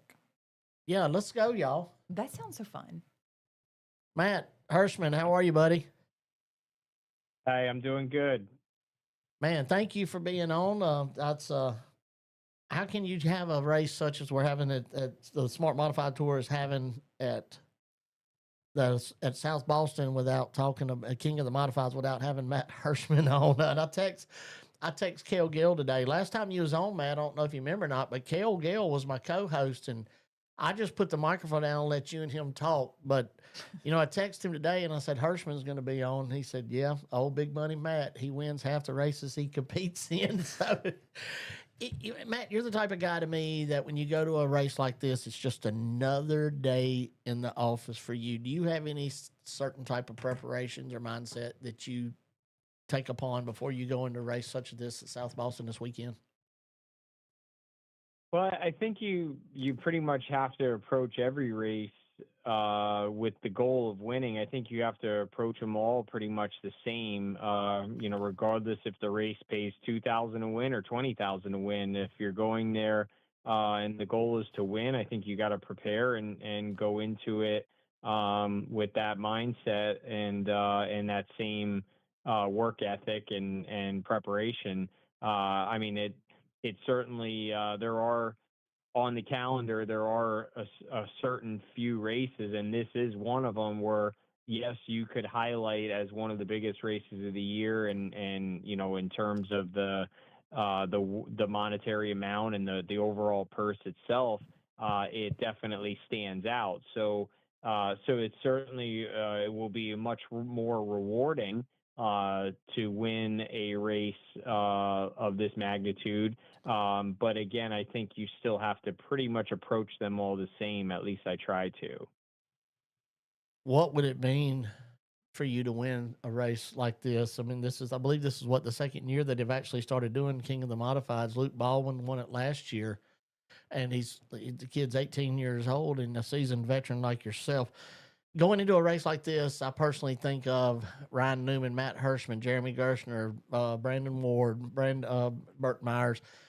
You see what I'm saying here? That's what my mindset is. Nothing against none of the other. I love Luke Baldwin. He was on the show last weekend. But going into something like this at a track with such high grip and the way South Boston races, I often think about a Matt Hirschman or, like I said, those other drivers winning this race. Does that make sense? What I'm trying to say here? Well, I mean, there are some more teams coming from the north because again, this type of purse and potential winners payout is going to attract in some northern cars, and they're very competitive cars. They're cars that can win on the Wheel and Modified Tour or Tri-Track Series. It's going to be a tough field. Luke had won it last year, and maybe that did come as a surprise because I believe that was his first win in the Tour Type Modified. But in the smart competition, he was the champion last year, and he's already got a win for this year already. So he's certainly among that group. He's definitely got a fast car underneath him, and Carson Lofton, who started out the year last year winning all the races, but didn't win the championship in the end. He's going to be there. So you got some youth. And then, like I said, you got some Southern drivers, veteran drivers, like you had mentioned. A lot of those are experienced names. And then, like I said, I'm one of several cars, Northern cars coming. And it's like I said, it's going to be. It deserves, the event that it is deserves a competitive field and probably the highest car count of any race that'll be in the South this year. So like I said, I'm looking forward to it. We finished second last year. I could, at that time, after the race, I could only have hoped that this would become an annual event, and it is for year 2 anyway. But I would hope this can be a tradition for many years to come. But an opportunity to win this race and be labeled as the king of the modifieds is certainly a goal to go out and achieve. Matt, I believe you know, just like I know, and all the people listening that really is into this modified racing. If you take Brandon Brown of South Boston and Chris Williams, and these two, the way their mindsets and the way their wheels turn, I believe we'll have this around for a long time. Personally, I really do. Yeah, I hope so. I mean, the Smart Modified Tour in general was like a rebirth a few years ago, and they've seen some growth. You know, they've gone to and I haven't competed with them in the first two events this year they've had, but in previous years I've been able to go to some places that I probably would have never had the opportunity to go to if it weren't for this series. Getting back together, getting off the ground, and then really taking off. So this is a marquee event on the modified calendar, and certainly for this series, it's their big event. So other series like the Race of Champions and others, they're a lot of times the big event for the season can come at the end of the year or later in the year. This one comes pretty early here in the season, so it's an opportunity for a big win. The Stafford Spring Sizzler is another one that comes to mind. That's an end of April race. And then, like I said, a lot of other big events tend to be in the fall. So really, I think I just named the two biggest races for modified racing to be held in the spring and the early part of the season. I mean, especially if you didn't go to Florida for Speed Weeks, I think the NASCAR Wheel and Modified Opener at New Smyrna has been a really big hit, a big event every year with a near, or it already has been a sellout crowd or a very full crowd.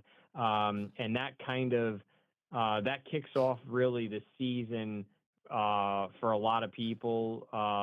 And whether you're attending or you're watching on Flow. And like I said, so that's a really big event to get the season started. But now all the other tracks, as spring has come, they start opening up. And then after this weekend, things start to open in the Northeast. So this really, before everything gets going, this is kind of like, I think, the second marquee event of the year. And then, like I said, the Spring Sizzler is coming up in a little over a month, and that'll be kind of the next big one. Of all the times that you've won a race in all these years, the family tradition that you have with your family being involved with so many years, what was your most memorable win, Matt Hirschman, that stands out more than any? I would have to say the Spring Sizzler in 2022. 22 it was the 50th annual Spring Sizzler. So it had a really big significance in terms of that. It was also a win and you're in to get to compete in the SRX series at Stafford. So that was on the line for the winner, in addition to it being a very significant milestone 50th anniversary. And it also came with a very big payout with lap money and things. And I believe it was my all-time high for income in a race, being that it was over the 20,000 mark. So I think from that standpoint, with all that was on the line, I think that was probably the biggest win I ever had. I'm very proud of the Race of Champions wins, which that is the longest running tradition in modified racing, and next to the Indy 500, it's the actual longest motorsports race in the I guess it's to say in the country. So there's a great significance of history with that. And I've won that more than anyone else, and those are very special wins as well. But like I said, if I had to pick just one, and it just like I said, that was a big day, winning the 50th Spring Sizzler at Stafford. Would this weekend you winning at South Boston, winning King of the Modifieds, would that be up there with that win that you just spoke of? I believe it would rank very high for me. And like I said, we don't have the history or the tradition because we're only in the second annual. Right. So that would have to come many years down the road Yep. from that standpoint. But from a monetary standpoint and, from the financials, it would be one of the all-time highs, being that it's a 20,000 to win race. The modified landscape does have a lot of races that do pay in the $10,000 range, some a little bit more, maybe even in the say 10 to almost 15,000. But there really isn't very many opportunities to get into the near the 20 or above the 20,000 range. So it would be a very high ranking win just from that from that perspective. And like I said, you could only hope that the tradition continues and then one day it becomes significant from the historic history of it as well. But it's a little too early for that. But like I said, I know I left there last year only hoping this becomes a tradition, and it is at least for year two. As always, I know you're a busy guy, and I really, really appreciate you taking the time to be on. And before we let you go, Matt, I'm sure there's family, friends, and sponsors you'd like to thank. Yeah, so we're coming to this race with the PD Motorsports team that we've run and had a good amount of success in the South. And we do have, for this event at South Boston, we do have a couple of Virginia-based businesses and sponsors joining us. We got a local car dealership right in South Boston, Smart Ford. And they were with us last year for this race, and they're back. And also Mitchell's store, which is in Sontag, Virginia, a little bit further west from the Speedway, over closer towards I believe Martinsville and that area. So it's nice to have local support or sponsors when you go to a race that's out of your local area. Right. And we also have our regular sponsors, and I know Collier Trucking will be on board, and they'll be coming attending this race. And like I said, you got to always recognize your dedicated team. It's a lot of travel for most of us. I'm from Pennsylvania. I have other crew members from the New York State, Connecticut, and so for everybody, this is a big a big trip and something that, like I said, we're all coming in looking to put our best effort in and see if we can give ourselves an opportunity to win. Nobody, myself included, can then talk about this event without mentioning Matt Hirschman as a threat to win. Matt, I'm looking forward to seeing you this weekend, man. And as always, thank you so much for taking time to be on the show with us tonight.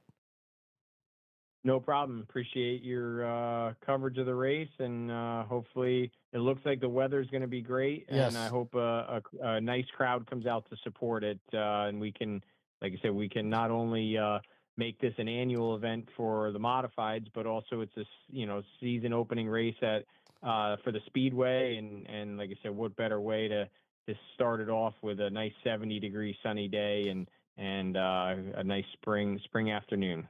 Sounds good, man. Look forward to seeing you, like I said, and thank you again. Y'all be safe on your trip. Okay. Yep. Thank you, guys. Big Money Matt, and that's the reason he has that name, because he will be a threat. So let's see. They're going to have practice on Friday at South Boston Speedway. It seems like they're going to qualify on Friday as well. I'm pretty sure I've seen that somewhere. Yes, it's right there at the bottom. Okay, yeah, so they're going to qualify on Friday. Saturday, they were going to start racing at 2 p.m. They're going to have the Centera late model stock car feature at South Boston. That's always a good race, too, because them late model stocks at South Boston Speedway, them boys don't play. And also, I believe our little buddy DJ, Darren Krentz Jr., could be making his first race of the season in that number 77 Chad Bryant car, Race for Kids car. And then they're going to have the Star, which is our buddy Boo Carlisle, who is going to get married to Aaron, or they did. So I seen a ring in the picture. So congratulations to Boo Carlisle and Aaron. So we'll have a Star Super Stock feature, 50 laps, late model stock 50 laps, and the so we'll have two 50 lappers with the late model stocks, and then the Smart Modified Tour. Good South Boston, great facility, great people that runs it. Brandon Brown, he's been on the show before. Class act, I highly recommend y'all going to that. If you're in the area, Winston-Salem, I also highly recommend Sunday going out with the Three Stooges, Messer and Sydney. And Messer, your sister, she's up to no good on about Sunday, man. I'm telling you. She's always up to no good. Like all I can think about is us like getting in a wheelbarrow and like rolling down the hill. I think we just need to take one, get it, just paint one pink, put a slap Well, a it number looks 11. like Travis's family, wife. It says we can get you in a car. So First thing is you got to go. what okay? outfit do I have to wear? Like what's the gear? Like what do you have to wear? Like a knee pad, elbow pad? I'm being serious. What happens if you fall out?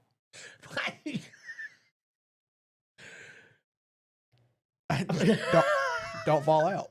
How are you going to fall out, Sydney? You said you're laying down. Do you fall out of your bed? Yeah, but somebody's got to stop you. No, you got brakes. Just kidding. Yeah, brakes. Yeah. See, I just imagine us like laying in this thing, like having to lean to the left. Well, if you fall out, you're gonna stop anyways. So that's one problem solved. Not if you just keep rolling. I'll end up in the middle of Clemensville Road in the solar field because you know the solar field's right across the street. Whoops. Did we got a call? We do not. We got a caller on line 1. Well, I was hoping Jeremy Mayfield was going to call in. Lord. So are you going to go to South Boston? Yes, I got to. Because Darren is Darren Yeah. Crest Jr. is racing. So, yeah, I got Tristan McKee. He's racing the TA2 car at Road Atlanta. That's a little too far. So I'm going to go. And, you know, covering the modifieds like we do, y'all. And a lot of our Bowman Gray people will be there. So I'm all about our Bowman Gray people. April 5th. Choice Tire Automotive, we're going to have a benefit for 15-year-old Bria Scott. I'll have some flyers made tomorrow. We're getting that kind of everything as far as wrapped up on that. Put that in your calendars. April 5th, I believe we'll have a few race cars out there. Working on getting the bounce house. We're going to have raffles and DJ and what have you. Are you available that day, Messer? Yeah, I don't know. He's a working man. Well, The 5th? Yeah, April 5th. I'll have to check. I believe so. Because one of the requests from the family is because you got to remember, Bria's 15 years old and she has a lot of 15-year-old friends, 13 to 15 to 16. And one thing is, they's like, we want a photo booth. So I figured we could set something up, or I told them that I was hoping that you'd be there. So let me know on that so we can get some pictures of these kids. But anyway, April the 5th, Bria Scott at Choice Tire and Automotive. She's 15 years old. She has a heart condition. They fought 3 hours keeping this child alive. And Tommy Neal talked to them, and then I got in touch with them, and I want to try our best to do what we do best. So we're going to take a quick commercial break. Peanut Gallery is still with us. I'm going to ride with him to go get his wife here in a little bit at the airport. He shipped her off to another country. We'll be right back. Tell him. We'll be right back. Don't go nowhere. Don't go nowhere.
Welcome back, Talking Circles with Chris Carter. We're presented by J&T Services, and we are live from the Choice Tire Automotive Studios in Kernersville, North Carolina. I see William Denton just tuned in. I want to say hey to him.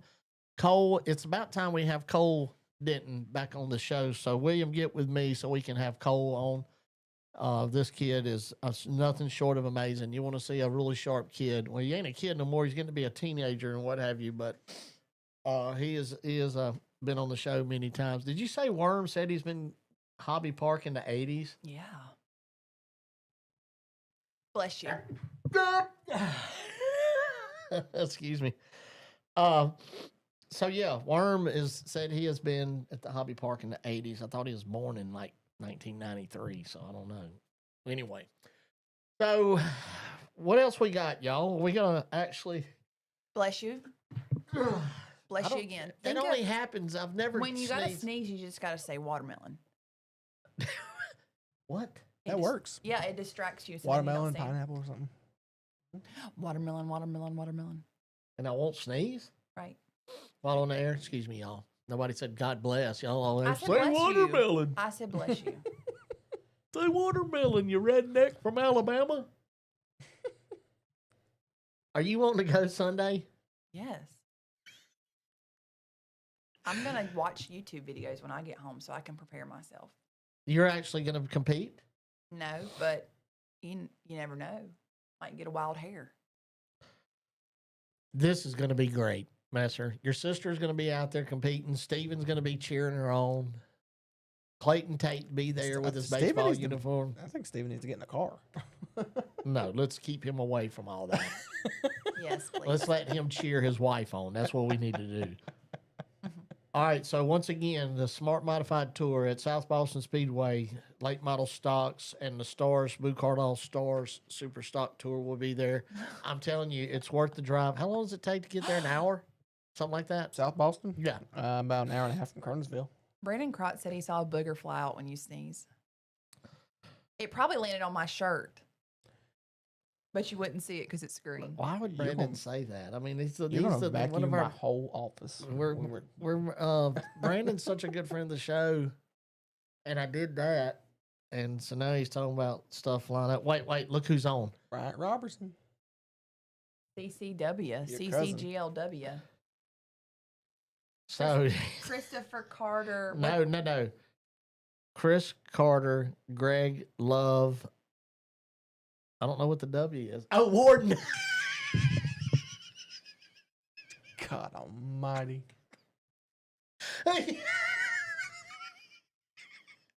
He is so stupid. So yeah, look, you see That's that? where we wrap the show. I was about to say, and cut. It's Chris Carter, Greg Love, Warden. I just can't with him. All right. So anyway, Bryant Robertson he's so dumb. I hope you got your package. Jimmy Brown's going to be sitting in with us next week, Sydney, and he is going to co-host. He's got a lot going on, man. I'm so happy for him. We do want to reiterate, and y'all don't forget, we're going to have our live show the 15th. Is that right, Messer? The 15th of April, not July. And same place, gathering place. And we're probably going to start an hour early and just try to, and we're going to have gift door prizes and stuff to give away, money, cash. And we will do that as we go through the show. Last time, Sydney, we didn't get to recognize the winner, so we got a better grip on things and how we're going to do it. It's going to be a good time. It always is. This is, like I said, this will be our fourth time to do it, fourth year to have our Bowman Gray season preview show. So I'm looking forward to that. It'll be sponsored by Dutton Safer Systems, and we appreciate JJ Dutton and everything. Jeff Day, Precision Built Spindles, want to say hey to him. As always, we just appreciate everybody, all the support, the sponsors that we have. This is I never thought that we would She's ready. be at this. I thought that was my cue. Are you going to go Sunday? Yeah. Soapbox Derby racing? Yeah. Because I'm going to start promoting this. Are you going to go, Messer? I will let you know. That means I don't know. I don't know 100% yet. You'll be there. You'll be there. We can eat soul food off the soul food truck. I'm excited about that. Soul food in a Yes. bowl. Soul in the bowl. All right. As always, though, we appreciate if you hear this, one of these sponsors, and you cannot monetize them and go see them in person, please don't cost you a dime. Go to their Facebook page, like it, follow it. Okay, we'd like to thank H&H Auto Repair, Velasta, Race for Kids, Pulliam's Hot Dogs and Barbecue, Precision Built Spindles, Realtor Renee Hackett, Ideal Corn, Affordable Septic, Enticing Icings, Angela's House, Dutton Safer Systems, The Garage Shop, Choice Tire and Automotive, Frank Steaks, J&T Services, DL Outfitters, Gary Brown Dream 68, Midway Dry Cleaners, Cobble Speed Shop, JTA Soft Wash and Roof Cleaning, Koger Plumbing, 5 Points Tire and Auto, Harkey Litigation, HorsePowered KidZ, Everready Mixed Concrete, Heroes Patriot Water, Halls Heating and Air, Robin Sandblasting, Mule Skinner Trucking, Messer Media, Garage Doors of the Triad, MJ Printing and Graphics, Midway Music Hall and Event Center, Thunder Road Bar and Grill, Midway Mobile Storage, Make TV Great with Nate, Louis Custom Showers and Glass, Radical Fire Protection, Tea Time Sports Bar, Burke Street Pub, Captain's Retreat at Bear Creek, Speed 77, You Forget I Have a Kid, so I'm used to being stared at, Squeaky Clean Express and Ceramic Coatings, Colfax Towing Auto Repair, Velocity USA, and KevinSaysYes.com. And how can I help you? Why did he zoom in? Look. Oh, he zoomed at him. Okay. Hold on, let's see what's let's all right. Thank you, Justin Long said great show tonight. Thank you. Let's see what Brandon Crotch says before we. What's the possibility of a JR OTC group leading a color guard one night at Bowman Gray? My son is that Brandon. We have. That is way out of our territory, out of our league. We can do it in the mini stock pits. That'll be. that'll be. I can lead that. That'll be an Austin Shuford question, Brandon. Yeah, We'll Brandon, reach out get to with him. Austin. That is 'Cause definitely. we talked about it before the clash, and he said he wants to do something like that for the season. So yeah, get in contact with him. We'll If you need his number, shoot me a text, Brandon. You got my number, and we'll hook you up. Speaking All of right. Austin Shuford, shout What? out Simone, his girlfriend. who's Simone's watching, Simone's watching. Shout out to her. and I just have not went- been on my best behavior. I went. No, but I sure have. Yeah, she. Shout out to her and thank her, by the way, because she invited me out. I photographed her baby's dedication on Sunday. Really? Mm-hmm. So that's cool. Simone's a good girl. That's She is. well, we met her at the banquet, and She is you so know, nice. yes, she is awesome, and she's been really. Do y'all say that about me? No. Oh.